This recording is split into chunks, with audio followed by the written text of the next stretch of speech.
TV can handle all of your television needs, including closed caption for a perfect on-air telecast. Choose from a variety of creative TV and radio packages or visit one of their many studios to get your creative juices flowing. Come and see why AMP2 TV works with many major companies, including Comcast, Bravo, and Fox 29, as well as individuals and businesses of all types and sizes. To see samples of their work or to find out more, visit their website at amp2.tv. That's A-M-P, the number 2.tv, or call them at 866-224-5422. Feel free to call for a quote or just a consult of how to put your business on a social media platform or radio platform, or just doing a show that is covered by all platforms. Call 866-224-5422 and make an appointment. That's 866-224-5422.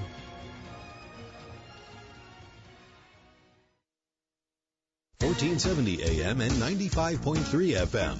The Health and Wealth Radio Network. Caregiver Solutions Info with Marcia Teal. Tuesdays at 5 p.m. Talk 1470 AM and 95.3 FM WNN. Talk 1470 is WWNN Pompano Beach and 95.3 FM W237BD Boca Raton. The Health and Wealth Radio Network. If you've decided to get back to feeling good again like you used to feel, then you're invited to tune in to the Dr. Bob Martin Show. Hi, I'm Dr. Bob, at your service Sunday mornings at 10 on Talk 1470 WNN. Need to get some rest.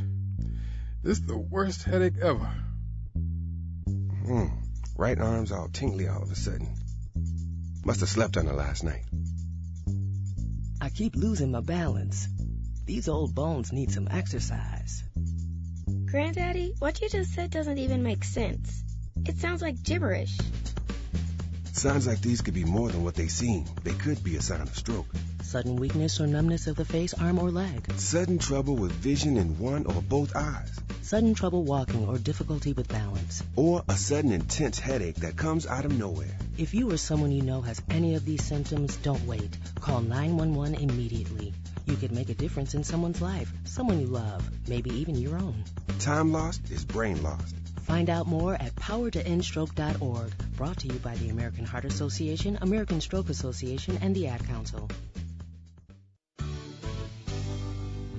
It's the question that makes kids and parents crazy, but the answer is a crucial part of your child's education. Have you done your homework today? I'm Andy Ford, president of the Florida Education Association.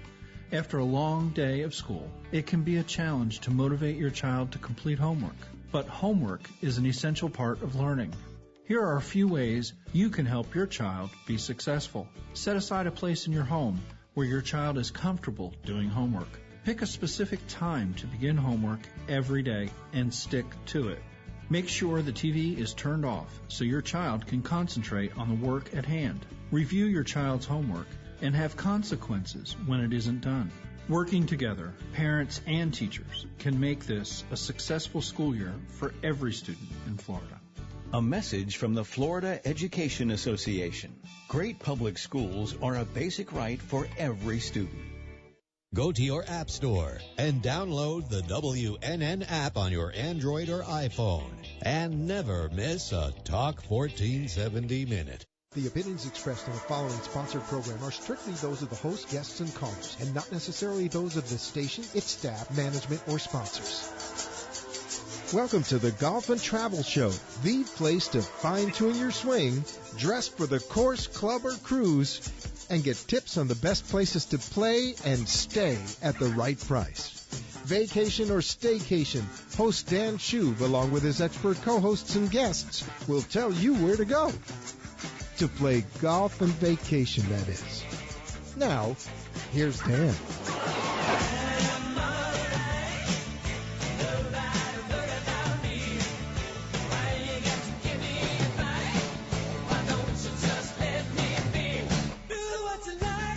Welcome to the Golf and Travel Show. I'm your host, Dan Schub, and tonight, like we usually do at this time, we're going to talk some golf, we're going to talk some travel, we'll have some fun, I hope, And we do have a guest that will be calling in a little bit later in the show. He is a repeat guest, returning guest. And as I like to say, there's not too many people that I'll allow back more than the first time. But he's one of our regulars who comes in every once in a while, an old friend of mine, a funny guy.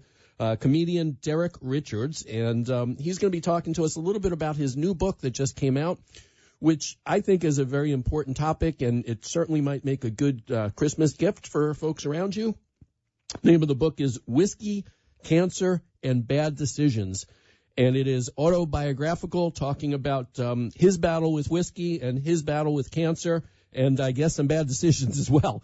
But being a real funny guy to be able to talk about these difficult topics, I think it kind of softens the blow, and perhaps it could be a little bit enlightening for some of us or some folks that maybe we know around us who also are fighting either whiskey or cancer. So I'm looking forward to talking to Derek in just a little bit. He's actually going to be talking to us just a little bit before he takes the stage at the Laugh Factory out in Las Vegas, where he performs regularly out in Las Vegas. So we appreciate him taking a time out to share a little bit with us. Also later in the show, of course, I've got some of Dan's deals on travel lined up for you. No exception this week. There'll be good ones. There's just lots of good deals out there, and I'm anxious to take advantage of as many as I can, and hopefully all of you are as well. But like we typically do, we're going to kick off by talking a little bit about what's going on in the golf world and what's going on in my golf world, because it's my show, so I get to talk about what I like to talk about, and hopefully you all like to listen to it as well. First of all, I did want to send some kudos out to a gentleman who had an incredible year in the world of golf. Not a household name, but perhaps will become one. The gentleman I'm talking about is Francesco Molinari, and he was voted the European Tour's Player of the Year for this year. And we did get to see him compete quite a bit on this side as well. He won, of course, the British Open at Carnoustie, and just beat the hell out of the U.S. team at the Ryder Cup, the first European ever to win all 5 points from his 5 matches against the U.S. So this guy just had an incredible year, and he's a decent guy, a humble guy, and congratulations to Francesco Molinari on just an incredible season. Also in the world of golf, now this is the time of year that I start finalizing all of my plans as to what I'm going to be doing next month up at the PGA Merchandise Show in Orlando. This is going to be about the 25th maybe year or so that I've been attending consecutively. I haven't missed a year yet. And it's always a lot of fun. Of course, I'm planning on playing in the Tour Edge media event that I typically play in every year. I think we've got some other golf, my buddy James, who's been on the show before, James Stammer, colleague, golf radio show host, as well as journalist, writer.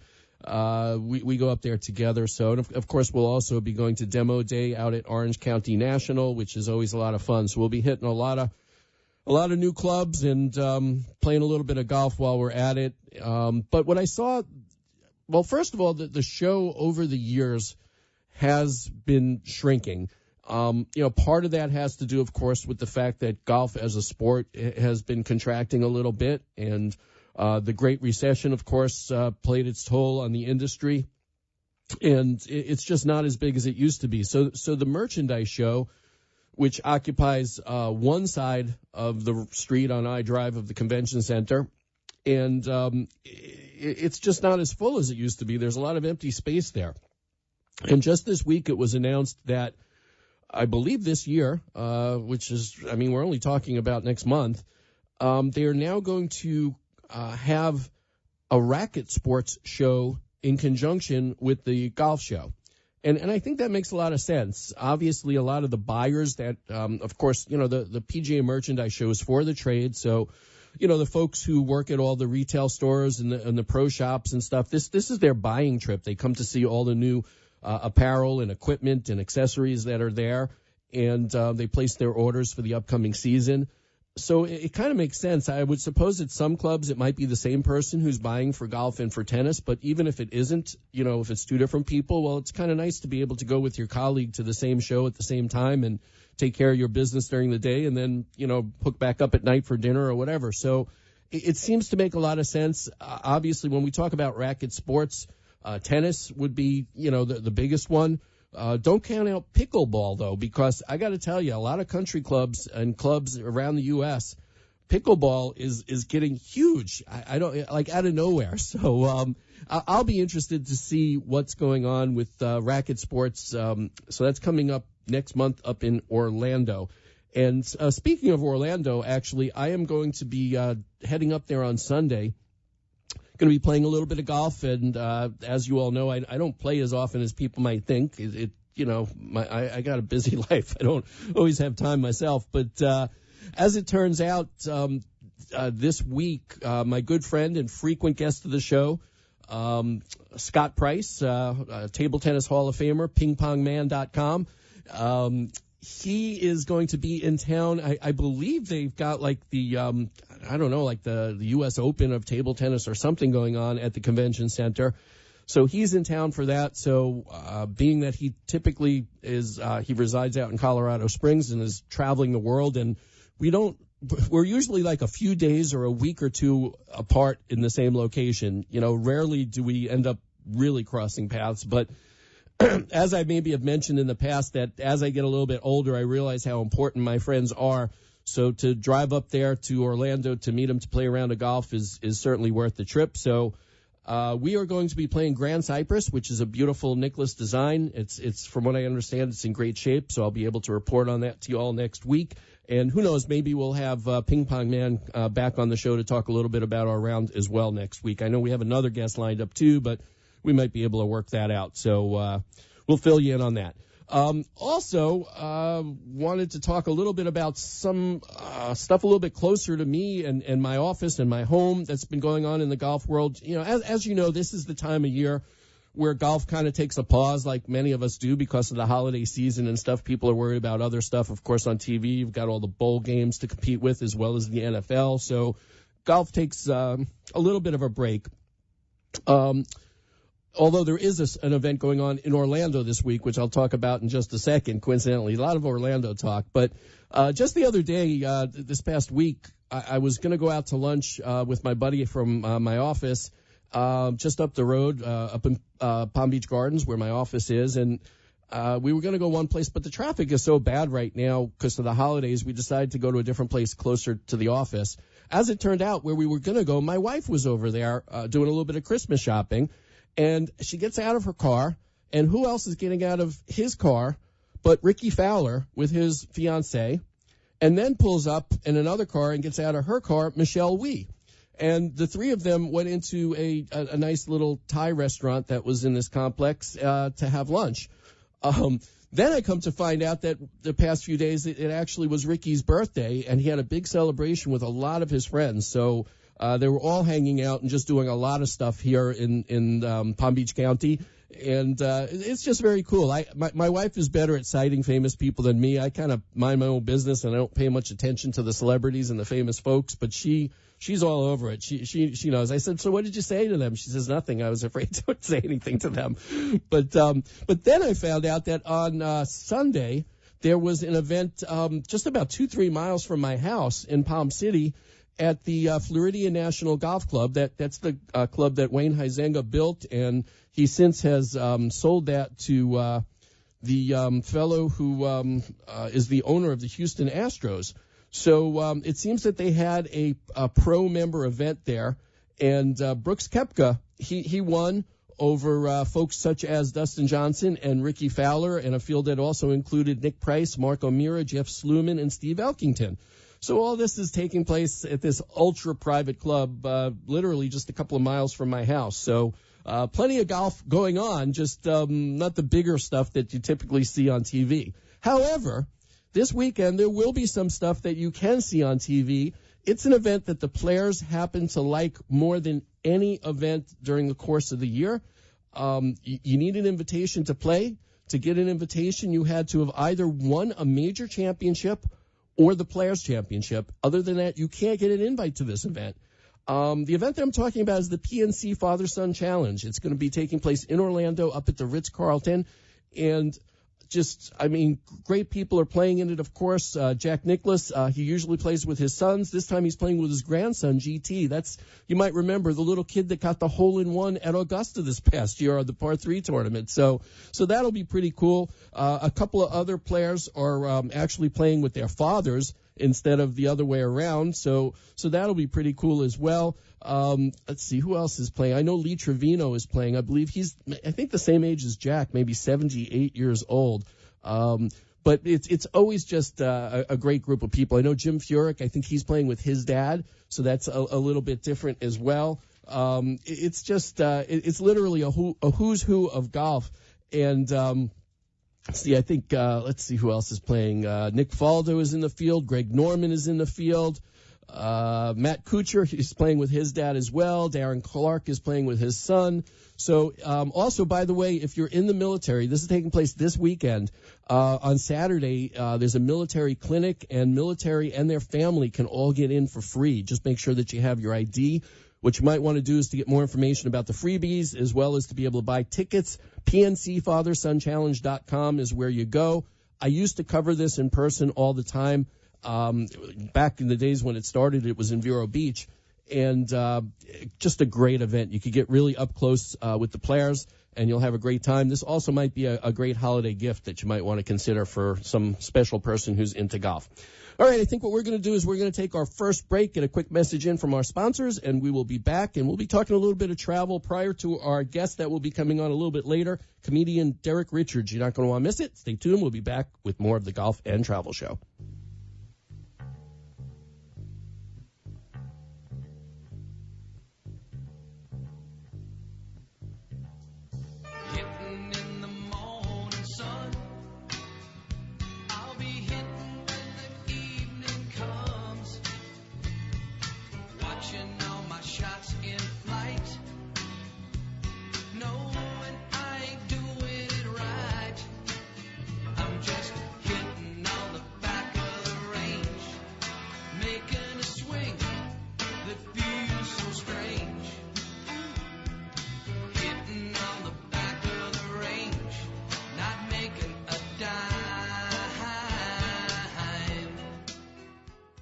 I'm not smart enough. My resume's not up to date. They'll never pick someone like me. No one's hiring right now. Sound familiar? Don't let you get in the way of landing your next job opportunity. Sometimes it's best to leave it up to the experts.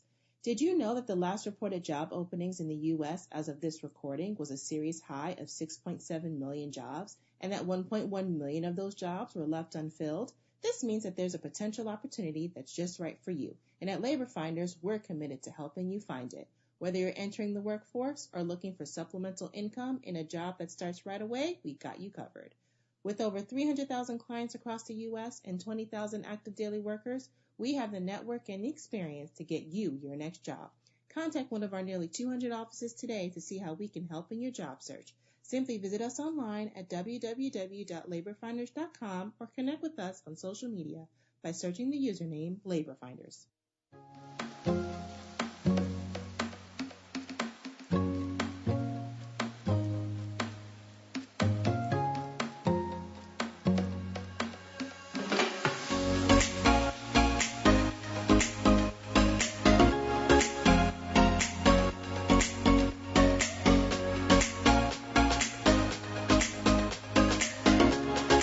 And we are back. And I had mentioned that I got some travel news for you, and I do, but I actually have a little more golf news that I wanted to cover as well. First of all, the last week or two, I've been mentioning that there was a press conference coming up in the neighborhood right here in Boca Raton, and it was all about the Champions Tour event here in Boca Raton that had been waiting for, hopefully, a title sponsor. They didn't have one last year. And they did announce it. It's a local company by the name of Oasis. So it will be the Oasis Championship. They are a employee leasing company, actually, outsourcing company.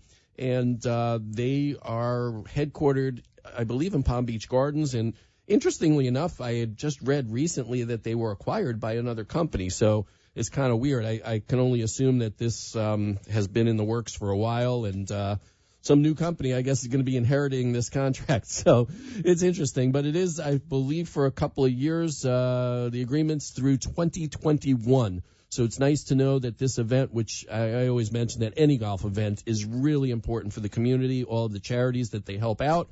So not to mention the local economy. So having a title sponsor is urgent. If you don't have one, you're not going to last but a year or two. And now that they have one, it's nice to know that Boca Raton will be having a Champions Tour event for the next several years, hopefully longer. One more golf-related thing that I just saw today, and this is kind of a trend that's been going on around the country a little bit. I think it kind of all started maybe in San Diego, and it's a weird kind of thing when you first think about it, but maybe not so much. I don't know, but it's turning a stadium, a baseball stadium, into a golf course.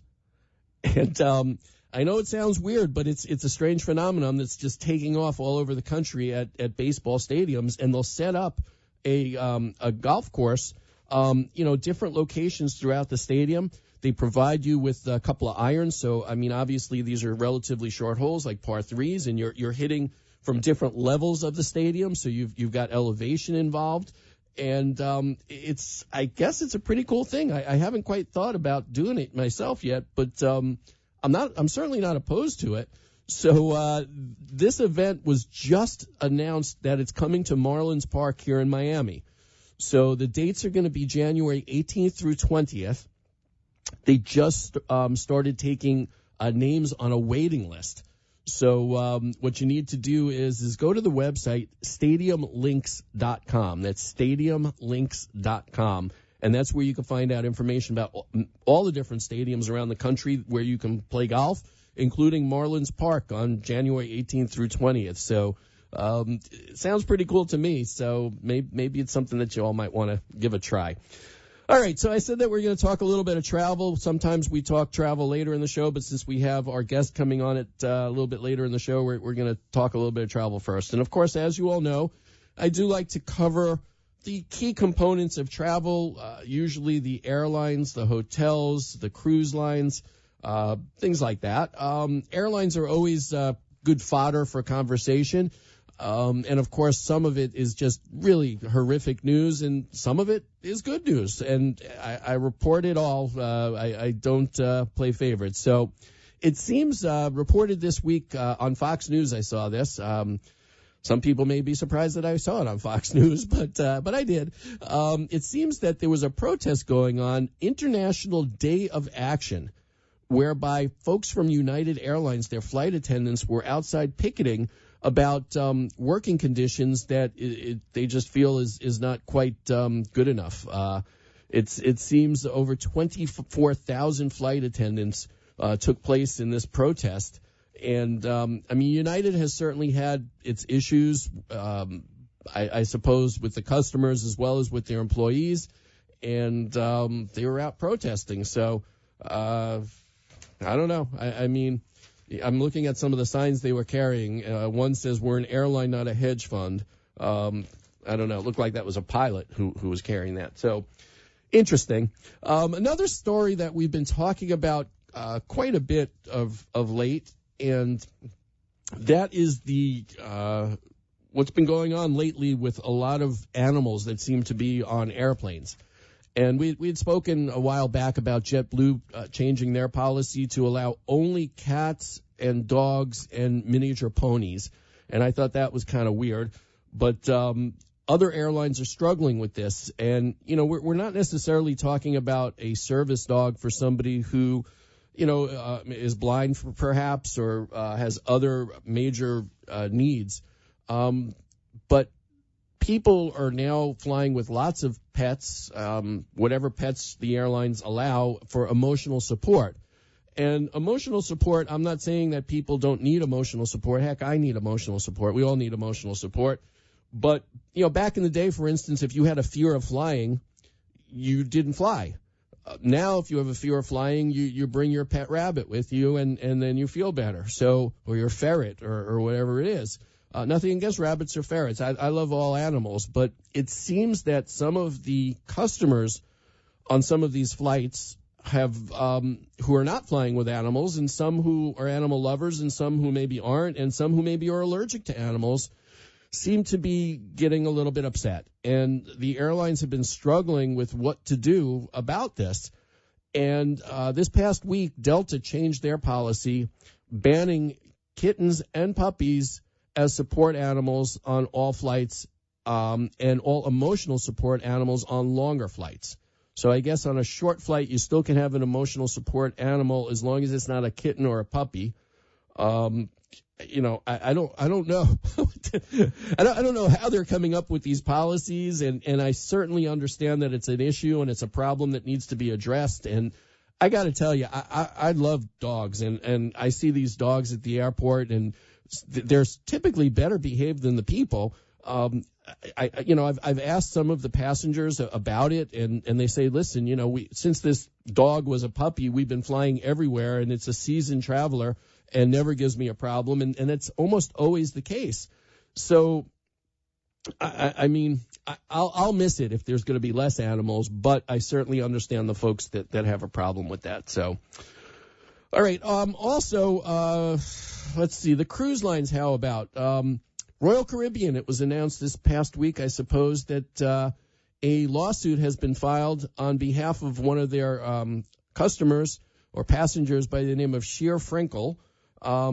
It seemed that there was an accident on a zip line on one of their cruise ships, and her husband was killed during their honeymoon as a result of it. So she is suing, I guess, $1 million lawsuit against them, and we'll see what happens. I saw this week some story about a roller coaster that's now going to be on a cruise line.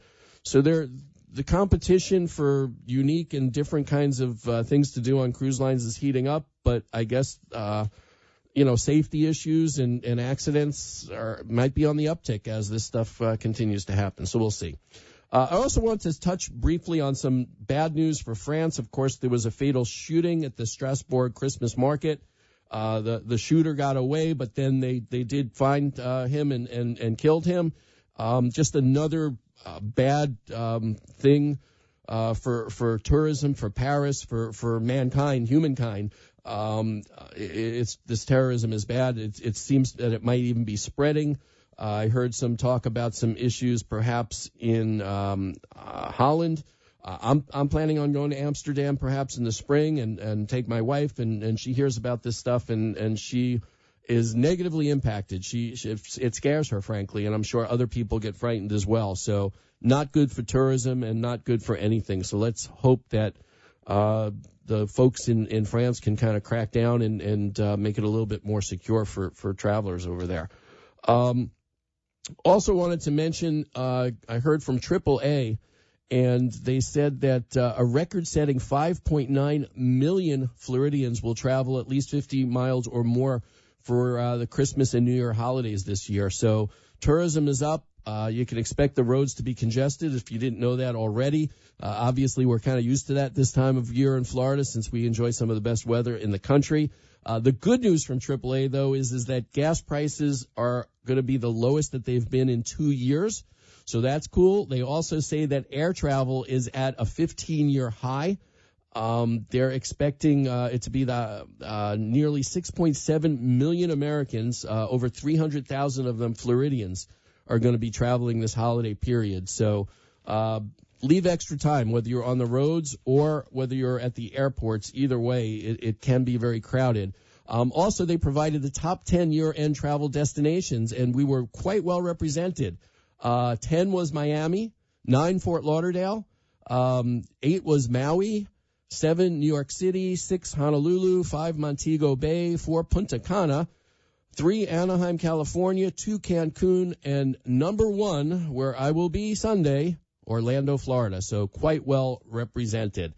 Also, my car rental company of choice is announcing that they're going to start installing biometric screening. They're going to be using the same company that Clear at the airports, you can use instead of the TSA Pre. It's a private company. They are the ones that are going to be providing the equipment for Hertz. And basically what they're saying is that you're going to be able to, if you're one of their fast lane customers, one of their affinity members like me, Their service has been really good, but now they're saying that they're going to get you out of there in 30 seconds using this. You just drive up to the gate, where the attendant is, and you look into the camera, I guess it is, and it reads your eyes, your retina, and you're good to go. So that's all you got to do. So pretty cool. So we'll see how that works out. Obviously, I'll be able to